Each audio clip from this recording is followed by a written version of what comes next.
हम अपने शो में उन लोगों को बुलाना चाहते हैं ना जो किसी दूसरे और शो में नहीं है। बहुत सारे प्रोजेक्ट्स मैं भी शुरू करता हूँ, ताहिर भाई भी करते हैं। We sometime feel lost. अगर हम 10-15 साल से काम कर रहे हैं, इट डजंट नेसेसरीली मीन कि हम लाजमी कामयाब होंगे।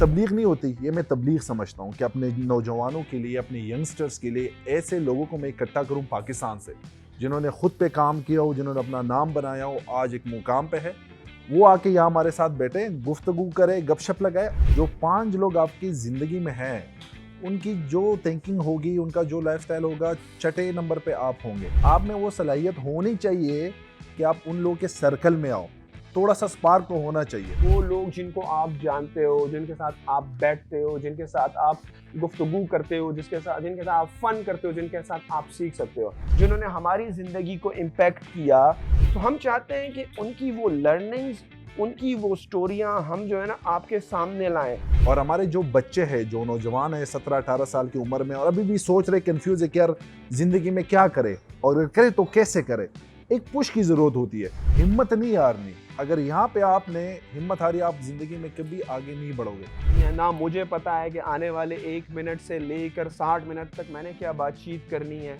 सही है। हाँ, हमें एक एजेंडा ज़रूर पता होता है कि हम बैठक कर रहे हैं, तो एक एजेंडा मालूम है कि यार ये एजेंडा क्या है। इस पॉडकास्ट का मकसद, मतलब एक ही है, नईम भाई के मुंह से एक ऐसी बात निकले कि एक बच्चा बैठा हो, वो कह रहा कि यार बस नईम भाई निकले इस चीज़ से, मैं भी निकल सकता हूँ।